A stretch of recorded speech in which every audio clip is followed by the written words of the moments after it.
Welcome everybody to another edition of WWE 2013 as it's time for Raw for the home show for Payback. So let's get rolling live from Richmond, Virginia, where we've got 8,000 people. So let's get going as we start with the Raw opening featuring John Cena, which gets a 67. And then we start out with our big opening promo as John Cena, along with Daniel Bryan and Air Boom come out first. John Cena puts over everybody in the ring. Daniel Bryan, is the best technical wrestler in the world. And Air Boom are two young talents who have the hustle, loyalty, and respect to become the future of this business sooner than later. Because these three men helped me when they didn't have to fight against men like the Shield and Orton, snakes in the grass, all of them, who don't know anything about fighting fair, who don't know anything about doing what you need to get a victory. They don't respect WWE Universe. They don't even respect each other. They just know they can't beat any of us in a fair fight. Cue, who's in your head and talk to me? Out comes Orton, and then comes down the Shield through the ring. They sort of surround the ring. Orton takes the mic and says, it's interesting seeing you talk about them being the future and that the Shield not being able to take anybody on one-on-one, when the reality is, most of these men have defeated your weak link Daniel Bryan one-on-one. Kofi got his ass kicked from one side of the ring to the other, and he just got lucky to escape the US title. Here's the reality. These men, the Shield, they're the future of this business. I'm the present, which is why I'm going to take the WWE Championship off your hands at Payback. So John, you're the past. And Bryan, you were never even part of the business. The past, the present, or the future.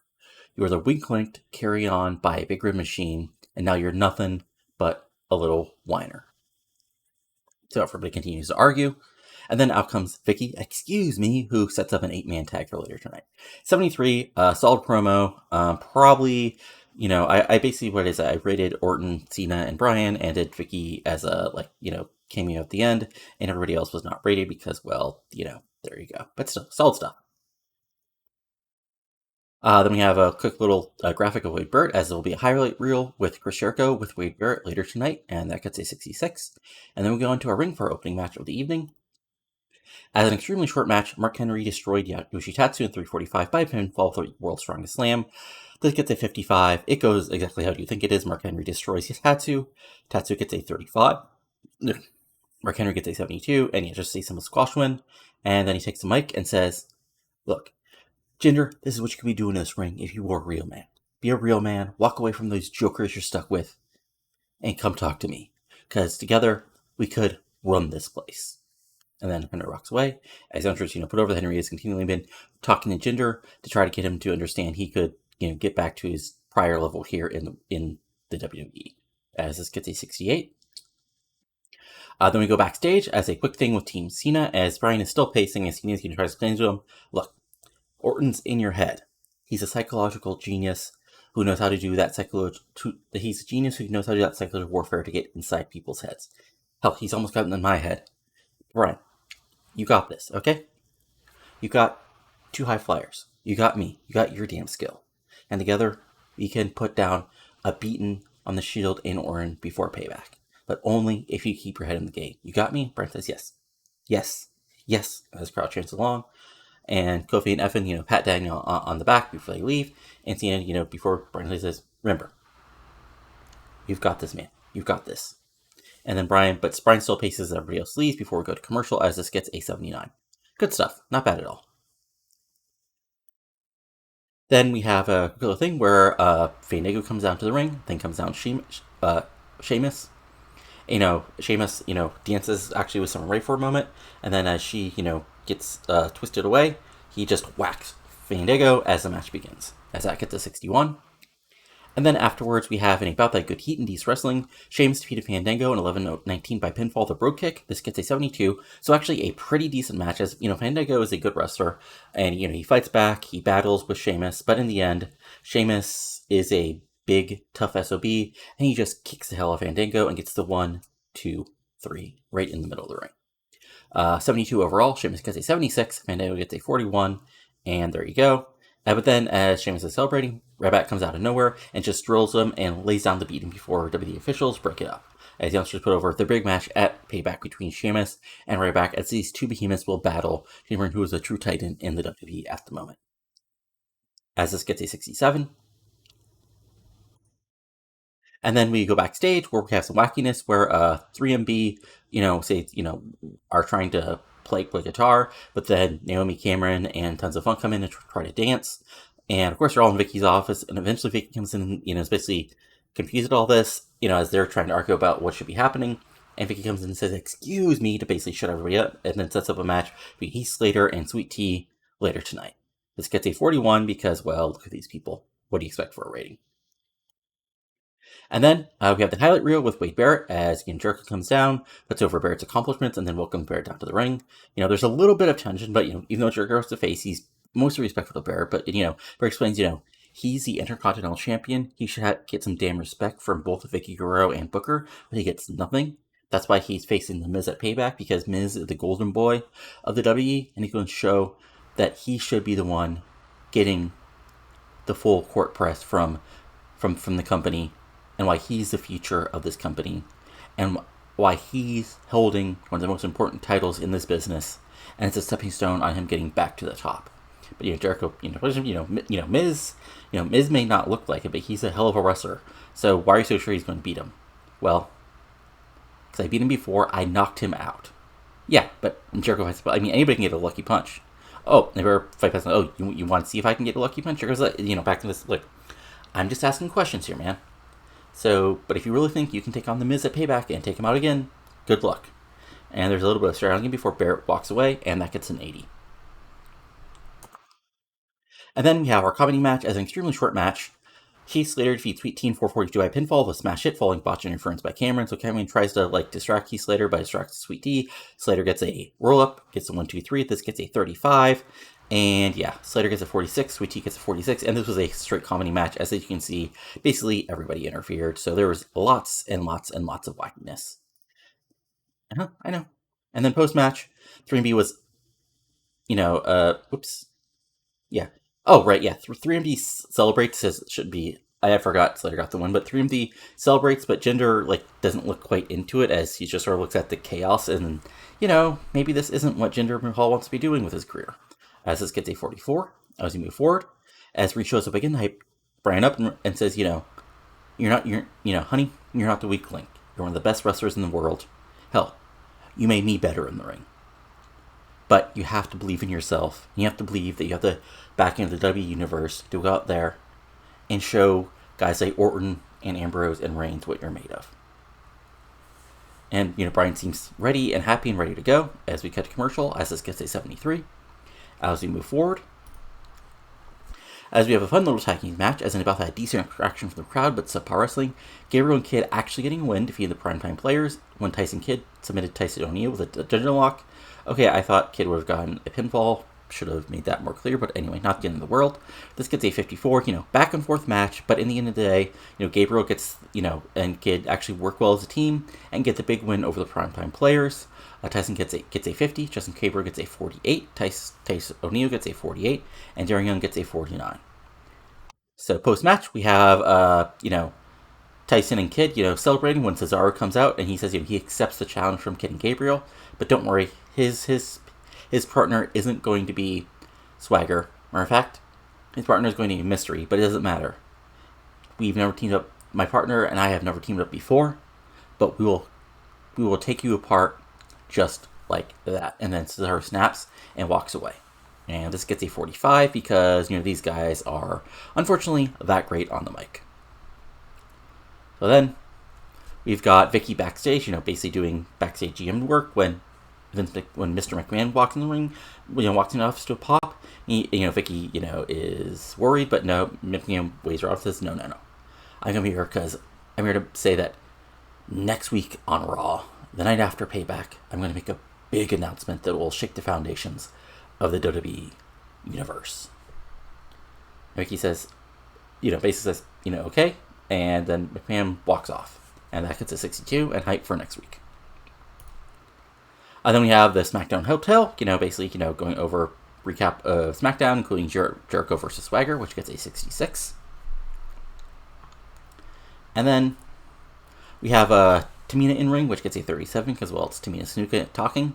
And she says, Caitlyn, you're worried about your boyfriend, or if he's your boyfriend, or if he's a trick from AJ Lee, or whatever. But what you need to be worried about is the fact that I'm going to take the Divas title off of you at Payback, and there's nothing you can do about it. 37 short promo, not the worst thing ever, not the best thing either. And then in a terrible match, because, look at them. Tamina Snuka defeated Naomi in 238 by pinfall with Superfly Splash, just a complete squash. This gets a 16. Tamina gets a 38. Naomi gets a 33. Unfortunately, I forgot either of these guys are over enough, so yeah. Which sort of tanks the rating, but what can you do? And then after that, we have Tamina, celebrating, and Caitlyn, basically, stands off with her as she holds up her Divas title, and Tamina makes title up notions as the Youngsters put over the Divas title match at Payback. So yeah, this gets a 46. And then, that's unfortunate. So both had good heat and decent wrestling. The Miz defeats Jack Swagger in 754 by pinfall with the skull-crushing finale. So, decent match back and forth. Unfortunately, they didn't click. Miz gets a 58, Swagger gets a 43. But in the end, Miz is able to get a clean pinfall victory over Swagger, with the announcers put over, that Swagger was recently fighting for the world title, so this is a big victory for the man going after the Intercontinental Championship. And then post-match, an angle which I should have realized was just a copycat of the last angle, but oh well. It's a go-home show. Some stuff will happen more than once. Miz and Barrett, basically stand off. Miz is celebrating, but Barrett comes down and, makes the bullhammer motion, and as to remind Miz that he knocked him out last time, as the announcers put over the match for Payback. As this gets a 66. And then we have a Money in the Bank ad featuring Alberto Del Rio, as that gets a 66. And then it's main event time. Oh, wait, no, yeah. Everybody's outside, but before the bell ring, Vicky comes out and makes the match no DQ, which gets a 48, as it's just a quick 1-minute segment. She's like, excuse me, just to make sure this will be more exciting, this match will now have no disqualifications. Then we have the actual match, which gets a 77. Good stuff. And they both had great heat and good wrestling. Randy Orton, Dean Ambrose, and The Shield. That should be just The Shield, but okay. Randy Orton, Dean Ambrose, Seth Rollins, and Roman Reigns defeated John Cena, Daniel Bryan, Kofi Kingston, and Evan Bourne in 1827. When Roman Reigns pins Daniel Bryan with a spear, this gets a 77. Evan Bourne gets a 52. Kofi Kingston gets a 62. Daniel Bryan gets a 78. John Cena gets an 83. Dean Ambrose gets a 70. Randy Orton gets an 80. Seth Rollins gets a 64. Roman Reigns gets a 69. So again, back and forth, awesome, 2000, Shield style match along with Orton. So seeing Orton face off, Evan Bourne, some high flying stuff, takes some advantage on the Shield. Bryan, gets his kicks in and goes for the big knee, but Orton gets out of the way. And in the end, it's a complete, cluster, everybody fighting all over. And it looks like, Cena is going to hit the AA on Orton, but Rollins, got him from behind. That makes Bryan come in, and that allows Roman to sneak in, not sneak in, but come in from behind. And after, Rollins is able to knock him down, boom, spear out of nowhere, 1, 2, 3. As of course, announcers put over that maybe Daniel Bryan is the weak link, and will be the weak link when he faces off against Seth Rollins at Payback, as the bell rings. So like I said, this gets a 77, solid match. And then post match, Roman Reigns defeated his new spot, showcased his athletic ability. So some insert cool spot. I mean, maybe some okay, actually, let me think about this. Okay, yeah, so actually what happens is Daniel Bryan goes for the running knee on Seth, but Roman comes out of nowhere, hits a Superman punch on him as he's going for the knee strike. And then post-match, we just have a complete, post-match chaos. Shield going after Evan and Kofi. Bryan dives out on them. Orton actually hits the RKO on Cena, holds up the WWE Championship and throws it down on Cena as the announcers, put over all the big matches. And, basically puts over the fact that, at Payback, we could see the end of John Cena's WWE Championship reign. Overall, the show itself gets a 76. So good show. Again, could have been a little bit better stuff, and yeah, but fun times. Let's see if anything else interesting happened, and then we'll move on to SmackDown.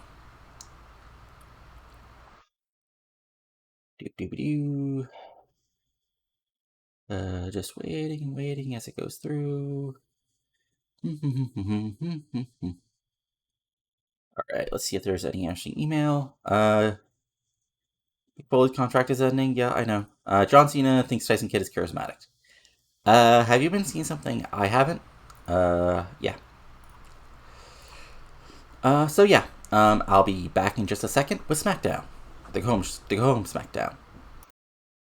Okay, it's now time for the go home SmackDown for Payback, and we start with a sad opening. As basically we have Dolph Ziggler coming down, do big cheers from the crowd. Then AJ Lee and Big E comes out, and Dolph seems a little confused. And basically, AJ Lee opens up by saying, "Look, Dolph, it's not you, it's me. Well, it's me and Big E. But the thing is, we're not working out well together anymore. Like, it's great that you're world champion now, but you're not acting like you used to. You used to be fun. You want to be a show off. Now you're more obsessed with doing things on your own. You don't want our help.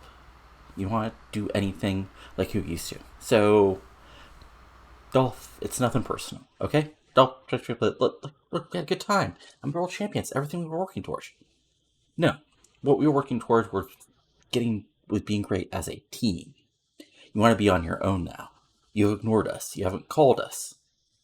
And Dolph Ziggler like, no, being world champion is tough. Like, I've got lots of things. We know you have lots of things to do. Well, you're going to do them without us.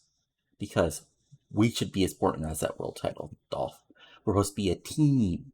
And then AJ and B look away. Dolph says, Dolph says, well, I'm still the show off. And Payback, I'm going to keep the world heavyweight title. No matter what you think, AJ. And then AJ gets some crazy eyes because he's AJ Lee in 2013. And this guy's a friggin' 95. Jesus Christ. I did not expect that number.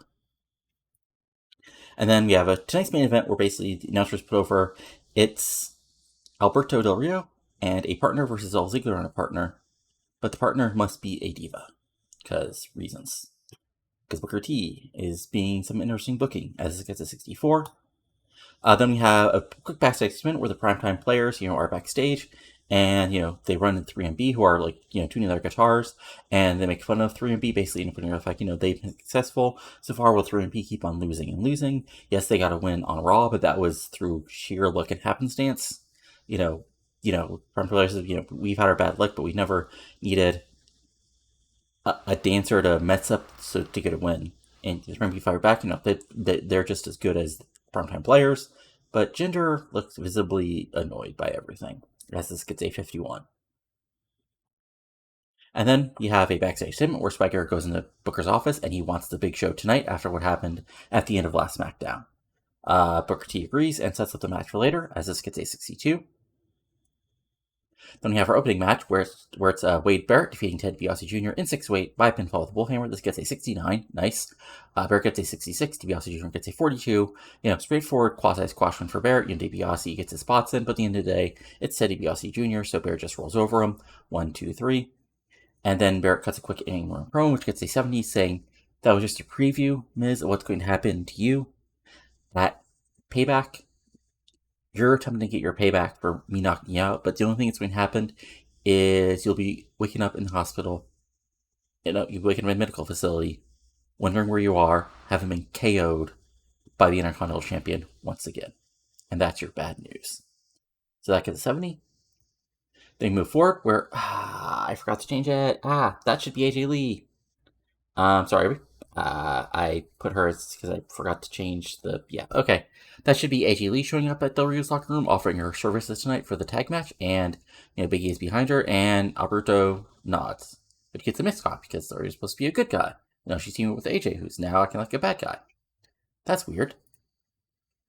Then we have an About That good heat and decent wrestling. Big Show defeated Jack Swagger in 608. When it says Jack Swagger intentionally got disqualified, what happens is Big Show's going for the choke slam, and Zeb just comes in and drops him with a chair.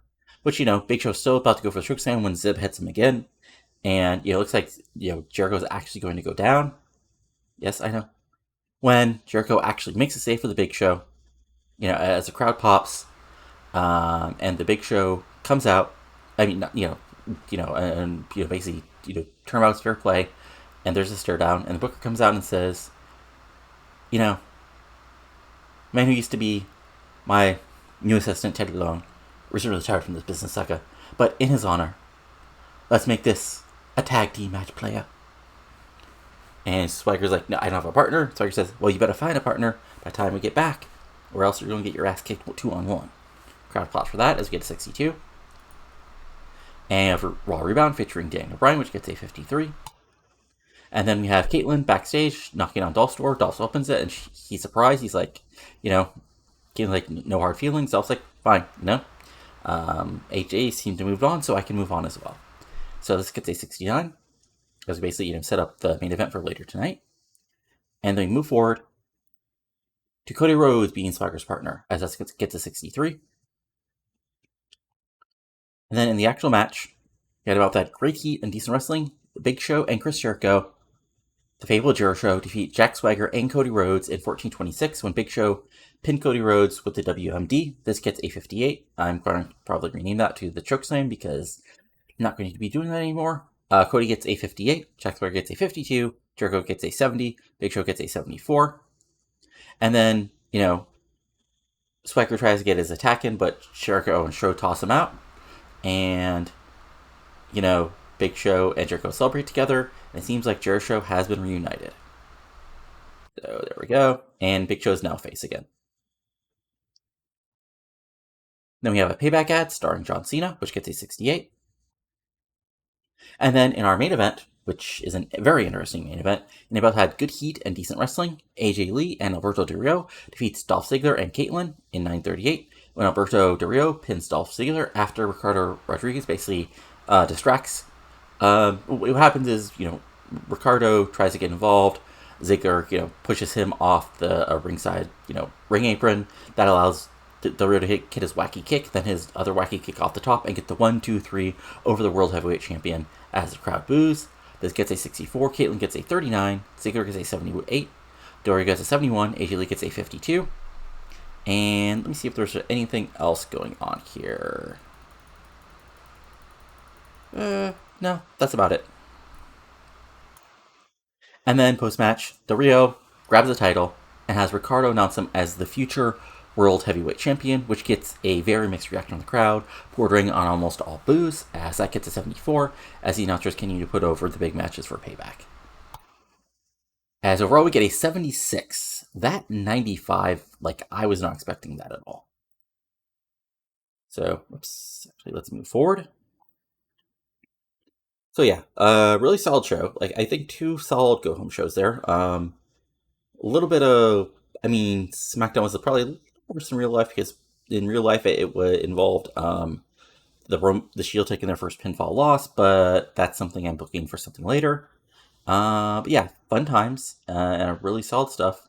Let's see if there's any sort of email. Let's see here. Dave Finley thinks, you're not wrong.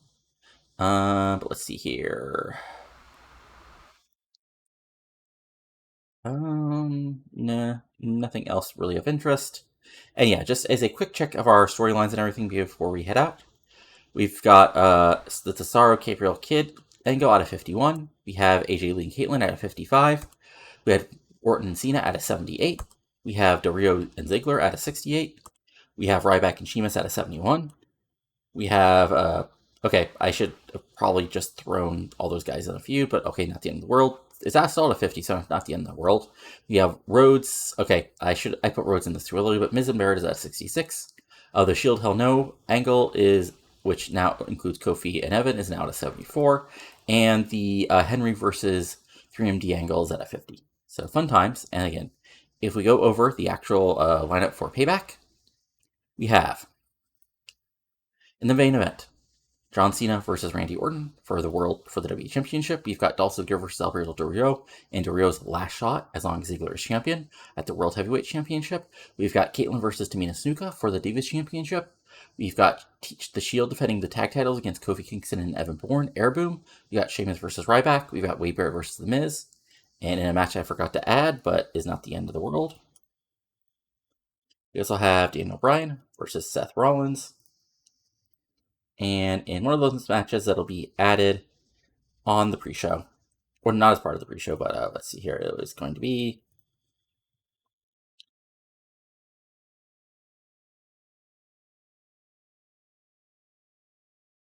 Rhodes Scholars. No storyline, but just a match on the show, because that's what happens sometimes on these 2013 era pay-per-views. It's just a random match. And yeah. Oh, and also there's the Cesaro and a partner versus Kidd and Gabriel, but of course I can't book that on the show because that'll reveal who the mystery partner is. But yeah, I mean, that's it. I think it's a solid show. Like in real life was the Cena right back through stages from hell, and and slightly different like matches. We had Bryan Orton teaming up to face off against the Shield, so that's interesting. But yeah, I mean, I really think we're doing decently. And again, if we go over our sort of goals here, I think the Kidd and Henry stuff, Dirty Young stuff is going really well. AJ, like, that being in the 95 did not help matters. Seth Rollins is going to be hard to actually push him down when he's in big segments. Big Show, obviously, like, I don't know. I'm trying to push him down. Rebel has been packaged. Ziggler is turned face, or has been turned heel. Team Up, well, I mean, you guys can see what's happening there. Connor, like, again, will be officially called up once they drop the tag titles, and that's taping won't happen for a little bit. But yeah, everything else is, oops, you did not see that. Yeah, but yeah, that's about it. Hope you enjoyed this. Go ahead and give a like if you enjoyed it. Subscribe to your channel. Go ahead and give a like. Comment below what you're enjoying and not enjoying. Subscribe to your channel for lots of other TEW 2020 content, including this series, my MLW 2006 series, which is heading towards our first big show of the Fusion era, highlighted by Low Ki versus Morishima for the World Heavyweight Championship, and Nigel McGuinness versus Matt Sydal for the #1 contendership. We've got our WCW 1994 series with no Eric Bischoff in charge, now heading towards Slamboree, where it's going to be Rick Rude versus Sting for the Unified Championship, and Bret Hart versus Ric Flair in a #1 contendership match. And of course, my long-running WCW 2001 series, now 2004, heading towards Sacrifice 2004, main evented by Eddie Guerrero versus Booker for the World Championship. A huge tag match as Macias and Morningstar of Deadpool take on Sean O'Hara and Chuck Palumbo, and lots of other fun stuff. But that's it for now, so talk to you later, and adios.